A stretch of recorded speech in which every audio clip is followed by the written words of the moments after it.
Otras cosas, que nos caiga el 20, pero de otros temas. Ya está lista Carla Rivera.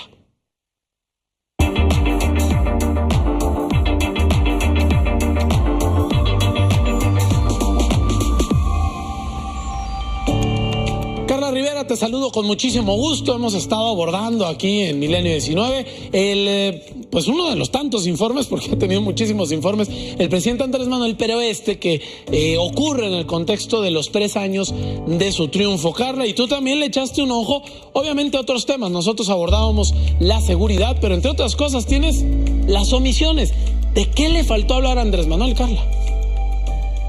Hola Sergio, muy buenas tardes. Sí, pues esta mañana fue el tercer informe de gobierno. Para algunos era el quinto, el sexto, como bien dices, ha habido muchos, pero en el marco de sus 3 años del triunfo en las urnas, pues ahora son los 3 años, ¿no? El presidente habló sobre algunos logros que ha tenido su gobierno, como el récord de las remesas, el aumento al salario mínimo. También reconoció que tiene pendientes, por ejemplo, el tema del empleo, pero también tuvo omisiones en temas muy importantes. Uno de ellos fue la pobreza. La pandemia, la verdad es que profundizó la pobreza en México. De hecho, provocó que más personas de lo esperado cayeran en esta situación. El año pasado el Coneval proyectaba que unos 10 millones de mexicanos se sumarían a las filas de la pobreza, y ahora el mismo Coneval informa que pues son más, son 14, de acuerdo con datos preliminares serían 14.6 millones más. Si revisamos la población en pobreza en 2018, en el país había 52.4 millones de pobres. Para este 2020, repito, pues se cerraría con 67 millones, un aumento de 14. Y en el tema de la población en pobreza extrema, pues también hay un aumento importante, ya que se duplicó la cifra, pasamos de 9 millones a 18 millones. Ojo con esto, porque claro que la pandemia fue un factor determinante para poder estar viendo estos aumentos, pero también el Coneval señala que estos números o estas cifras podrían ser distintas si el gobierno quizá hubiera tomado medidas distintas. A lo mejor si hubiera tomado o implementado un seguro de desempleo, también si hubiera dado apoyos en el momento de quédate en casa, en el momento de las cuarentenas. Entonces, probablemente hoy estaríamos hablando de cifras distintas, menores, si se hubieran hecho las cosas distintas el año pasado. Estamos hablando de las omisiones, pero también en estos mensajes se suele señalar, luego de estos análisis y contrastado con los datos duros, lo que es mentira o también otra cosa, porque no todo es blanco o es negro, también hay grises, las verdades a medias, Carla.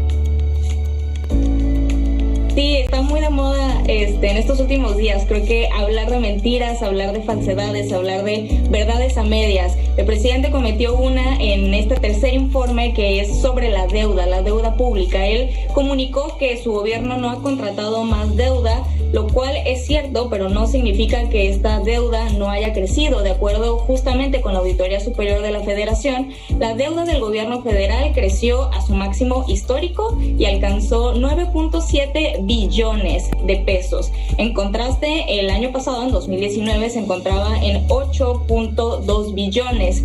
Asimismo, la auditoría pues señala la reducción que tuvo el Fondo de Estabilización de Ingresos Presupuestarios, que no es otra cosa más que los guardaditos que tiene el gobierno. El año pasado ya Arturo Herrera adelantaba que se iban a acabar los guardaditos que tenía el gobierno, y pues sí, ahí lo estamos viendo en la gráfica. Realmente hubo un bajón muy importante. Se pasó de 158,000 millones de pesos a 9,497, es decir, pues la pandemia y el gobierno se gastaron 150,000 millones de pesos de los guardaditos.